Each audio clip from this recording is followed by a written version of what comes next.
안녕하세요. 12월 23일 점심 방송 시작합니다. 네, 저희는 지금 플로리다로 여행을 나왔습니다. 진짜 오랜만에 플로리다로 여행 나와가지고 한 3박 4일 있다 갈 건데 지금 2시 됐고요. 오후 2시 됐고 한 2시간 정도 있으면은 이제 템파에 도착합니다. 네. 오늘 이제 비트코인 지금 확인해 보니까 88,000 살짝 왔다 갔다 하네요. 좀 88,000 살짝 밑에 내려왔네요. 어저께 9만 갔을 때 참 좋았습니다. 9만 갔을 때 좋았는데 아니나 다를까 또 9만에 또 이렇게 저항선이 있죠. 그래서 이렇게 또 내려오면서 그래도 96,000까지 떨어지다가 또 이렇게 86,000 정도까지 떨어지다가 87,000 얼마? 하다가 이제 다시 89,000선 조금 회복하려고 하고, 이 정도면 뭐 잘 버텨주는 겁니다. 9만선에 지금 니들형으로 한 3번 정도 찔렀죠, 그죠? 3번 정도 잠깐 올라갔다 내려왔는데, 이런 게 그래도 자주 일어나야지 이게 돌파가 돼요. 차트상으로 보면은 왜 바닥을 다진다고 하죠. 이건 이제 바닥을 다지는 게 아니라 이제 위를 이제 확인하는 건데, 근데 이렇게 많이 확인을 해줘야지 안정적으로 올라갈 수 있는 거라 이제 뭐 징조는 좋습니다. 그리고 이제 내려갔다가도 87,000 내려갔다가도 금세 또 이렇게 올라와주고요. 그게 다행인 거죠. 어쨌든 박스권에 지금 계속 있다, 그 자체로도 다행인 겁니다. 그죠? 제가 어저께 두 가지 시나리오 말씀드렸죠. 사이클이 완전히 붕괴돼서 이제는 조금씩 우상향하면서 이제 올라갈 것이다. 그게 첫 번째 시나리오고요. 두 번째 시나리오는 사이클이 붕괴됐지만 그 부분적으로 붕괴돼서 다시 한번 세컨 피크를 치고, 그게 한 11만 정도, 그죠? 됐다 다시 떨어져서 한 7만 얼마까지, 8만 밑으로, 그러니까 7만 얼마, 한 7만 5천, 7만 대 초반까지 갔다가 서서히 올라올 것이다. 그죠? 그게 두 가지 시나리오였는데, 물론 이제 첫 번째 시나리오가 되길 바라죠. 그냥 서서히 그냥 올라오기만 바라죠, 사실. 그게 재미는 없어도 비트코인을 이제 장기 보유할 수 있는 여력이 되고 힘이 되는 사람들한테는 그게 아주 건전한 그 현상이죠. 왜냐하면은 어떤 자산이 너무 올라갔다 내려갔다 막 그렇게 요동을 치면 그게 사실 자산이라고 부르기 힘들잖아요. 그 기관들이 들어와서 이렇게 잡아주고 그러니까 그런 옛날에 개인들이 막 팔았다가 막 샀다가 요동치는 이제 그런 게 줄어드는 거죠. 그래서 이제 거국적으로 본다면 살살 천천히 우상향하는 게 바람직한 건데, 뭐 솔직히 말씀드려서 이제 욕심으로 본다면 그러면은 이제 어떤 한꺼번에 저희가 이렇게 부를 쌓을 기회가 줄어드는 거죠. 그죠? 변동성이 적다는 거는 이 부에 창출할 수 있는 그 어떤 폭발력이 줄어드니까 코인 시장의 매력이 좀 없어지는 거죠. 하지만 이제 펀더멘탈을 본다면 매력이 없어져서 개미가 떠날 때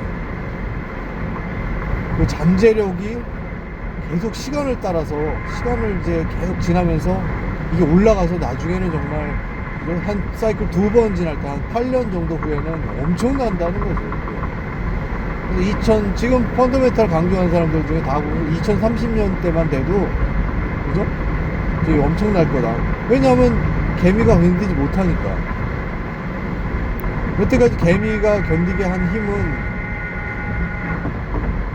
최소한 16만, 잘 보면 20만에서 25만까지 폭발할 줄 알았잖아요. 10월달, 11월달에.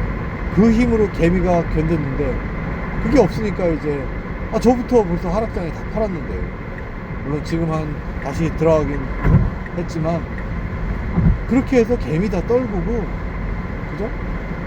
빤히 보이는 그 위험이나 빤히 보이는 즐거움은 즐거움이 아닌 거예요. 더 이상 위험도 아니고. 금융시장이 어떤 위험한 일에 봉착했을 때 한번 그 위기를 겪으면 그 위기가 다시 안 오듯이 비트코인 시장도 또 기관의 참여로, 그죠? 한때는 이제 금시총을 따라간다는 그런 얘기도 막 많았잖아요. 그런 거를 이제 이유로 해서 모두 다 열광하다 이번에 뭐 다 폭망하게 된 거죠. 거의 폭망하게 된 거죠. 하지만 이제 시장을 완전히 떠나면은 안 된다는 거죠. 그죠? 시장을 완전히 떠나면 안 된다. 왜냐하면 우리가 그 가치를 아니까. 그죠? 그 잠재적 내재 가치를 알고 아직 그 펀더멘털이 흔들린 게 아니니까 시장을 떠나지 말고 잠깐 뺐던 사람은 관망을 해라. 그리고 이게 플랜 A인지 플랜 B인지, 그죠? 이게 완전 그 사이클이 붕괴되고 서서히 오르는지, 아니면은 두 번째 피크 치고 다시 바닥 쳤다가 서서히 올라갈지, 그죠? 내년 반감기까지, 또 반감기 이후에 또 1년 있어야죠. 그걸 이제 잘 봐라, 그죠? 그래서 저도 절대 시장을 떠나진 않습니다. 이미 또 반 또 들어가 있고요. 리스크한 매니지먼트 차원에서 반만 들어갔어요. 그래서 버텨도 나머지 반은 이제 뭐 다른 이제 미국 주식을 사든가 이렇게 해가지고 좀 버틸 수 있게, 나머지를. 왜냐하면 이 상승률이 또 많지 않잖아요. 지금 말씀드렸듯이 올해 한 해 비트코인의 그 성장률이 S&P보다 낮아요. S&P 500보다 낮아요. 그거 뭐 말다 했죠. 그죠? 그래서 팔란티어 엔비디아만 해도 올해 몇 프로입니까? 완전히 엔비디아는 지금 시총 1위잖아요. 4트릴리언이 아마 넘었나, 아무튼 시총 1위잖아요. 그런 기업이 그렇게 성장이 센데 비트코인이 그 밑돌았다면, 물론 S&P 500을 밑돌았죠. 그거 말이 안 되는 거죠. 뭐가 잘못돼서 한참 잘못된 거죠. 자, 그렇습니다. 어쨌든 저희 이제 플로리다 잠깐 한 3박 4일 갔다 오는데, 호텔은 한 템파에서 하루 자고, 그 다음에 올랜도에서 이틀 자고, 그죠? 이번에 그 어디 놀이동산 입장은 안 하고요, 여기저기 이제 국립공원 가고, 매니티가 나오는 블루스프링 스테이트 파크인가요? 거기에 이제 매니티 볼 수 있대요. 그래서 그거 잠깐 오늘 갔다가 올랜도에 이제 주변에 몰이나 이런 데 구경하고, 이제 크리스마스 타운 있대요. 거기 이제 트리 꾸며놓은데 그런 데 보고, 스프링스라고, 디즈니 스프링스라고 거기 이렇게 쇼핑몰이랑 마을같이 해놓은데 거기 또 구경하고, 그 다음에 이제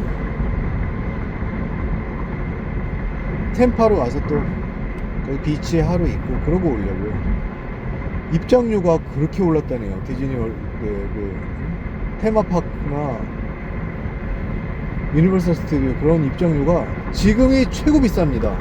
이 크리스마스 요 이브부터 바로 전후까지 입장료가 차등이에요. 고정된 입장료가 아니라 이제 비수기에는 싸고 성수기엔 비싸고, 이제 이런 식으로 입장료가 책정되는데, 뭐 올라도 어마무시하게 올랐다고 그러더라고요. 참 대단합니다. 디즈니가 한때 거의 망했었죠. 왜냐하면 코비드 19 때문에 이제 그런 데 못 갔잖아요, 사람들이. 그러니까 거의 망해가다가, 그래서 또 주식도 되게 내려앉고, 또 디즈니 플러스 넷플릭스 대항마라고 막 나왔지만 지금 거의 폭망했죠. 지금 거의 넷플릭스가 대세고 폭망했죠. 그런데 놀이공산을 가격을 되게 올리더라고요. 가격을 되게 올리면서 그래도 사람들이 많이 갑니다. 미국에 또 갈 데가 많긴 하지만 그런 놀이동산은 또 디즈니가 그냥 압권이거든요. 거기에 그 호텔비나 이런 것도 엄청나게 비싸서 뭐 5박 6일, 4박 5일 이렇게 디즈니 호텔 사용하고 그러면은 뭐 한 2천만 원 들 거예요 아마. 이렇게 가면 럭저리를 가면. 그러니까 뭐 참 저 세상의 이 스pen딩인 거죠. 제가 아는 그 보스턴에 의사 선생님이 있는데 굉장히 유명한 사람이에요. 플라스틱 설전인데 굉장히 유명한 사람인데 그 사람 어드바이저가 노벨상 받은 사람이에요. 그 사람이 10년 동안 보스턴에서 이렇게 의대 교수하고 하버드에서 교수하고 이렇게 그러다가 플라스틱 설전으로 전문의로 해가지고 이제 달라웨어에 가고 그 전에 자기는 10년 만에 10년이 아니야 7년인가? 7년 만에 아이들이랑 처음 디즈니 가본대요. 그렇게 맨날 바쁘게 살았던 거예요. 7년 만에 처음 디즈니 가는데 그때 풀 패키지로 그런 데 가더라고요. 그 디즈니 호텔 있고 그게 아마 거의 4인 가족 거의 한 10,000불 넘을 거예요. 10,000불 근처에 될 거예요. 10,000불이면 지금 환율하면 1,500만 원이잖아요. 지금 더 올랐죠. 그게 지금 벌써 몇 년 전이니까 5년도 더 됐으니까 지금 뭐 2천만 원 넘겠죠 하나로. 그렇게 참 어마무시합니다. 그 가격차가. 디즈니에서 또 이렇게 크루즈하고 크루즈도 있는데 디즈니 크루즈가 거의 제일 비싼 것 중에 하나예요. 저희도 크루즈를 한 3년 전인가 가봤는데 뭐 와이프가 괜찮은 배를 이렇게 예약해가지고 이렇게 밖에 바다도 보이고 꽤 괜찮았어요. 그런데 디즈니 배는 뭐 거의 한 2배 더 하나? 거의 넘사벽이었어요. 그 배도 좋았는데 참 미국의 이 돈 쓰는 사람들은 정말 어마무시하고 그 미국 사람들이요 돈을 정말 물쓰듯이 써요. 그런 그 휴양지에 오고 그러면은 돈을 거의 물쓰듯이 써요. 물론 있는 사람들이 와서 그렇지만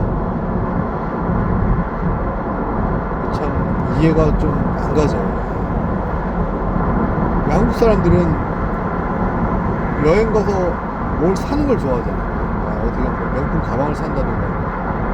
이 사람들은 거기서 이렇게 체험하고 막 좋은 호텔에 있고 쓰는 거를 거기에 목숨 걸더라고요.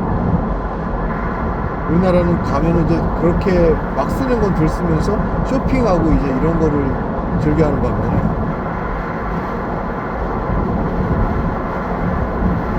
이제 저희 이제 와이프 차가 이제 테슬라 모델 3거든요. 모델 3 저희 2024년에 샀어요. 근데 저희 지금 FSD로 갑니다. 풀셀프 드라이빙으로 가는데 요즘 이제 풀셀프 드라이빙 버전이 14.2.1인가 그렇거든요. 최신 버전이. 이게 정말 손 안 대고 가요. 지금도 이게 그냥 풀셀프 드라이빙으로 가는 거예요. 근데 거의 손 안 대고 양반다리하고 그냥 팔짱 끼고 갑니다.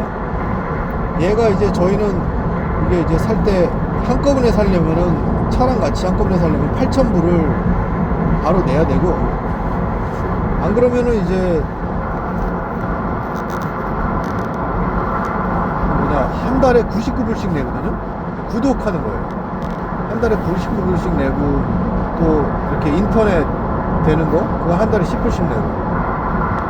근데 처음엔 뭘 그런 걸 구독하나 했는데 저희 와이프가 이제 주에 5일간 출퇴근을 하거든요. 5일 동안 출퇴근을 하는데 아침에 막 한 6시 반쯤 나갑니다.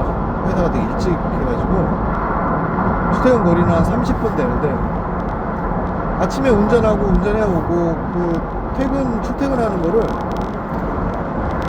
FSD를 하더라고요. 네, 같은 직원들 2명이 또 테슬라래요. 다 모델 3인데 그 사람들 다 FSD로 출퇴근을 한다는 거예요.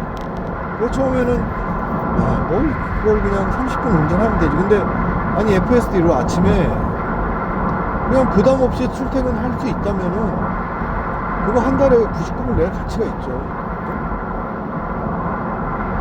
그래서 하는데 아주 만족스럽게 잘해요.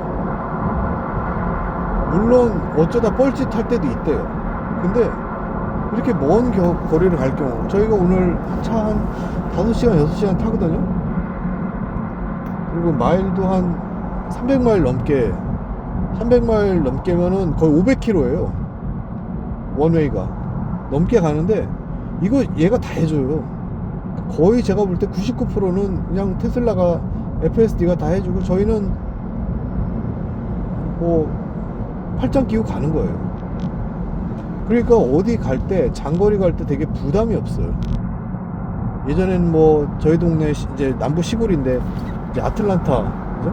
조지아에 있는 대도시, 그런데 갈 때 그럴 때 막 아침에 가고 또 저녁에 오고 당일치기로 하면은 정말 힘들거든요. 운전만 거의 차 막히고 그러면 10시간씩 해요, 하루에. 아틀란타 가서도 또 돌아다니고 그러니까. 근데 FSD를 하면은 정말 피로도가 아주 줄어요. 물론 아틀란타 맨날 가는 거 아니지만 어쨌든 집사람이 이걸로 맨날 편하게 아침에 날도 깜깜한데 아침에 편하게 출근하고 또 일하고 나서 편하게 퇴근하고 그것만 해도 충분히 가치가 있다고 보는 거죠. 한 달에 99불 내고 서브스크라이브를 할 가치가 있는 거죠. 이거 이제 점점 더 좋아지고 지금 이제 텍사스랑 이제 운전자 없는 로보택시가 다닌다고 그러잖아요. 그 감독관을 뺐죠, 사람을. 다니고 있는데 얘 금세 퍼집니다. 금세 이제 로보택시 퍼져서 로보택시가 내년 6월부터 이제 양산 시작하죠. 내년 2, 4분기 6월부터 또 늦어질지도 모르지만 6월부터 양산 시작하죠. 스페이스 X도 6월부터 내년 6월에 상장해요. 상장하죠. 테슬라도 호재가 많은 거예요. 근데 이제 제가 제 학교에서 예전에 다녔던 학교 7년 다니고 거기 7년 받았던 연금을 다 이제 포트폴리오로 뭉개버리고 테슬라에다 다 집어넣었어요. 그런데 수익률이 안 좋죠. 지금 몇 년 지났는데 여태 2배밖에 안 올랐어요. 물론 이제 중간에 제가 집어넣었죠. 다른 거 하다가. 거의 10년 지나가는데 2배밖에 안 올랐어요. 테슬라가 지금 한 5년 동안 박스권이었잖아요. 그죠? 다른 빅테크들 한 2, 3년 전에 신고가 벌써 치고 지금 1.5배, 1.7배, 구글이나 마이크로소프트, 애플 이렇게 무거운 주식도 그렇게 갔는데 테슬라는 지금 아직도 일을 신고가도 이제 한 2-3번 했나요? 지금 한 달 전쯤? 한 2주 전쯤? 아직 모른 거예요. 그러니까 아직 잠재력이 폭발하지 않고 테슬라가 아직 기고 있는 거예요. 제가 지금 생각해보면요, 사실 저는 테슬라라는 기업을 좋아하고 또 그 펀더멘털을 믿으니까 이렇게 기다리고 있는 건데 이게 사실 좋은 주식 투자는 아니에요. 솔직히 말씀드리면 포트폴리오로 만약에 지수형으로만 넣어놨어도 한 2.5배 최소한? 한 3배 갔을 거예요. 근데 이제 기다려야죠. 아직 테슬라의 잠재력이 폭발하지 않았기 때문에 여태까지 테슬라는 차 팔아서 지금 주식 오른 거잖아요. 물론 꿈도 있지만 실적 없으면은 딴 데 리비안이나 뭐 그렇게 되는 거예요. 지금 다 이제 막 망하려고 그러죠. 그런데 실적이 그래도 차를 팔아서 그게 그만큼 유지되는 거 플러스 인센티브가 있던 건데 이제 로보택시 하면은 그거는 진짜로 매출이 오는 거니까, 그죠? 로보택시는 진짜 매출이 오는 거니까 물론 당장 양산한다고 매출이 오지 않아요. 왜냐면 그거 뭐 다 법제도도 걸리고 로보택시 일반이 사서 그거 하는 게 아니잖아요. 그죠? 일반 사람들이 사서 운영하는 게 아니잖아요. 뭐 라이센스 문제도 있을 거고 그게 뭐 이렇게 쉽게 뭐 100만 대 로보택시 100만 대가 팔리면 그게 한 대당 뭐 얼마 그거 아니에요. 그죠? 사람들이 낚거나 그런 거 아닌데 아무튼 잠재력이 엄청난 거죠. 그리고 또 테슬라는 또 FSD가 슈퍼컴퓨터로 비전으로 하기 때문에 전 세계를 겨냥하는 거죠. 미국만이 아니라, 그죠? 전 세계에서 그게 돌 수 있는 거기 때문에 시장이 미국 시장만 겨냥하는 게 아니에요. 자, 북유럽, 그 다음에 또 유럽, 남미, 아시아 뭐 다 갈 수 있는 거죠. 그래서 잠재력이 엄청난 거예요. 그렇기 때문에 묻어놔라, 이것도. 그죠? 테슬라도 묻어놔야 돼요. 아직 폭발하지 않았어요. 폭발하면은 이게 진짜 그 하드웨어가 아닌 소프트웨어 회사로 거듭나면서 거기서 이제 엄청난 마진을 챙길 수 있을 거예요. 하드웨어는 그야말로 그냥 돌리는 거고 싸게 보급하는 거고, 소프트웨어로 엄청난 마진을 먹으면서 이제 애플같이 되는 거죠. 생태계를. 그래서 테슬라는 들고 있는데 좀 더 가지고 있어라. 가지고 있어라. 자, 날씨가 조금 좋지만 이제 최고가 한 80도 되고요.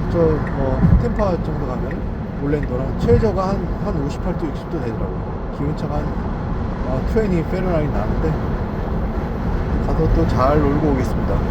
네, 오늘 수요일이죠? 화요일인데 이번 주 또 크리스마스도 있고 내일이 크리스마스 이브네요. 긍정적인 생각을 가지시고요. 제가 보니까 어떤 빅테크나 이제 아주 작은 주식이 아닌 이상 웬만큼 규모가 되는 주식을 가지고 있으면요, 오래 보유하면은 이게 다 때가 옵니다. 그죠? 엔비디아가 치고 나갈 때 있고, 빅테크는 아니죠. 팔란티어가 치고 나갈 때도 있고, 테슬라는 아직 5년씩 지금 박스권이지만 애플이 꾸준히 치고 나갈 때도 있고, 마이크로소프트와 구글이. 그래서 오래 보유하시면요, 미국 주식은 뭐 어떤 주식이든지 빅테크는 4년 이상 보유하시면 그 차례가 와서 다 이렇게 멀리서 보면은 나중에 골고루 이렇게 성장해 있어요. 웬만하면. 그러니까 꾸준함을 가지시고 인내하시면서 그냥 하루 일희일비하지 않고 긍정적인 삶을 살면은 나도 모르게 자산이 증식되고, 그죠? 우리 정신 건강에도 좋고 좋은 일이 난다. 네, 그럼 저 오늘 방송 마치고 내일 또 찾아뵐 수 있으면 찾아뵙겠습니다. 안녕히 계세요.